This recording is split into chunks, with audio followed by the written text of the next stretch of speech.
वो किसी राजनीतिक सक्रिय राजनीति से वो जुड़े हुए नहीं हैं। उनकी बात पे किसी प्रकार की प्रतिक्रिया देना कोई जरूरी नहीं है, पर हाँ उनके परिवार के कई सदस्य सक्रिय राजनीति। मुख्यमंत्री जी की कृपा पर जेल से वो बाहर आए हैं और किस संगीन आरोप में वो जेल के अंदर थे। ऐसे में पुनः उसी समाज से आने वाले लोगों पर, जिस समाज के ऊपर उनके ऊपर आरोप लगे थे, पुनः उसी समाज के लोगों पर जब वो एक उंगली उठा रहे हैं, इस्तेमाल करते हैं लेकिन मानते नहीं। विपक्ष जिसमें मुख्य तौर पर कांग्रेस दल भी शामिल है, कांग्रेस और उनके साथियों को संविधान पे कम से कम बोलने का कोई नैतिक अधिकार नहीं है। क्यों नहीं है उसका कारण भी है। ये वही कांग्रेस है जिन्होंने सही मायनों में सन 75 में आपातकाल लगाकर संविधान की हत्या करने का काम किया।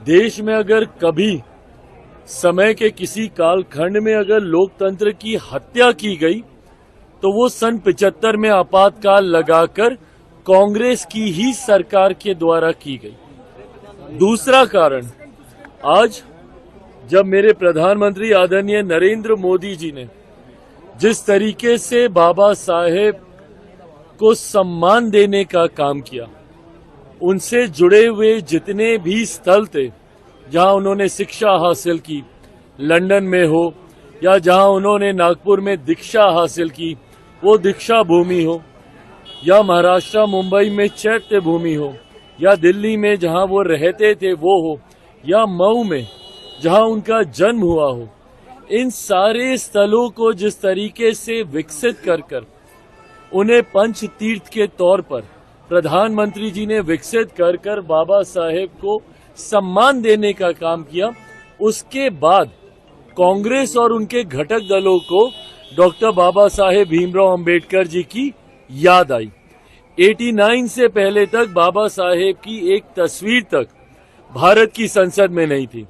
जिन्होंने संविधान बनाया, जिस संविधान की प्रतिलिपि आज की तारीख में कांग्रेस के नेता और उनके तमाम घटक दल के साथी हाथ में लेकर घूमने का काम करते हैं, उसी संविधान के निर्माता की एक तस्वीर तक भारत की संसद में नहीं थी, जबकि कांग्रेस के तमाम बड़े नेताओं की और उसमें से एक ही परिवार के 3-3 नेताओं की तस्वीरें भारत की संसद के सेंट्रल हॉल में लगी हुई थी। ये वही कांग्रेस पार्टी है जिन्होंने बाबा साहेब को हरवाने का काम किया, और आज इनको वही संविधान के निर्माता याद आते हैं, आज इनको वही संविधान याद आता है। हकीकत है सिर्फ झूठ बोलना इनका काम है। लोकसभा चुनाव में भी इन्होंने झूठ बोला कि अगर नरेंद्र मोदी जी तीसरी बार देश के प्रधानमंत्री बनेंगे तो संविधान की हत्या हो जाएगी, आरक्षण खत्म कर दिया जाएगा, लोकतंत्र समाप्त कर दिया जाएगा। आज लगभग 6 महीने होने को आए।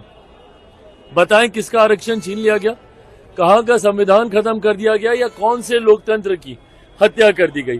सिर्फ झूठ बोलना कांग्रेस और इनके घटक दलों का काम है, और यही परिणाम, यही कारण है कि महाराष्ट्र जैसे राज्यों में जहां इनके बड़े से बड़े घटक दल एक साथ हैं, वहां पर इनकी इतनी बड़ी हार होती है।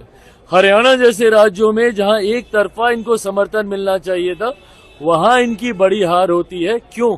क्योंकि धीरे धीरे जनता अब इनके झूठ को समझ गई है। इसीलिए आज संविधान दिवस, आज से पहले मुझे बताइए किसने मनाया था संविधान दिवस? जब तक नरेंद्र मोदी जी की केंद्र में सरकार नहीं आई थी, 26 नवंबर को कोई याद भी नहीं करता था, कोई जानता भी नहीं था।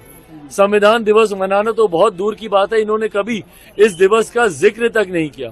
आज जब मेरे प्रधानमंत्री जी के नेतृत्व में बार बार इस संकल्प को दोहराया जाता है कि देश चलेगा तो सिर्फ संविधान के आधार पर, उस बात से विपक्ष और कांग्रेस के नेता, राजद के नेता बौखलाते हैं, घबराते हैं। आरक्षण को बढ़ाने के लिए आनंद मोहन ने कहा है कि चिराग पासवान ने एनडीए के उम्मीदवारों को ही दरकिनार किया, हम लोग के उम्मीदवार के पास आए तक नहीं चुनाव के प्रचार के लिए। देखिए, पहली बात तो वो किसी राजनीतिक सक्रिय राजनीति से वो जुड़े हुए नहीं है। उनकी बात पे किसी प्रकार की प्रतिक्रिया देना कोई जरूरी नहीं है, पर हाँ उनके परिवार के कई सदस्य सक्रिय राजनीति में हैं और वो ऐसे घटक दल में हैं जो हम लोग के गठबंधन का हिस्सा है। ऐसे में सुझाव बस इतना देंगे, जिनका आप जिक्र कर रहे हैं वो हमारे मुख्यमंत्री जी की कृपा पर जेल से वो बाहर आए हैं और किस संगीन आरोप में वो जेल के अंदर थे। ऐसे में पुनः उसी समाज से आने वाले लोगों पर, जिस समाज के ऊपर उनके ऊपर आरोप लगे थे, पुनः उसी समाज के लोगों पर जब वो एक उंगली उठा रहे हैं कि उन्होंने किसका साथ दिया नहीं दिया, मैं बस उनको इतना सुझाव दूंगा कि वो खुद एक राजनीतिक परिवार से आते हैं, भले खुद सक्रिय राजनीति में नहीं हो, पर उनके परिवार के सदस्यों को आगे भी चुनाव लड़ना है, सब करना है। ऐसे नाम लेकर पासवानों के ऊपर इस तरीके से उंगली उठाना, पासवान समाज के ऊपर इस तरीके से उंगली उठाना, मुझे नहीं लगता कि गठबंधन में, क्योंकि उनके परिवार के सदस्य हैं, ये उचित है। बाकी उन्होंने जो कहा नहीं कहा, जैसा मैंने कहा वो सक्रिय राजनीति में नहीं है, तो उनके जवाब देना कोई जरूरी आरक्षण नहीं। को लेकर के तेजस्वी यादव कह रहे हैं 85% जो है वो देना चाहिए, एक बिल लाना चाहिए विधानसभा में जिसको हम लोग सब पास कर दें आरक्षण को। मेरी समझ में नहीं आता कि जब ये लोग सरकार में होते हैं, ये सारी सोच इनके जहन में तब क्यों नहीं आती है। ये तमाम चीजें विपक्ष में जाने के बाद इनके संज्ञान में क्यों आने लगती है। आज जब ये सारी बातें बोलते हैं, कुछ दिनों पहले मेरे प्रधानमंत्री का स्वागत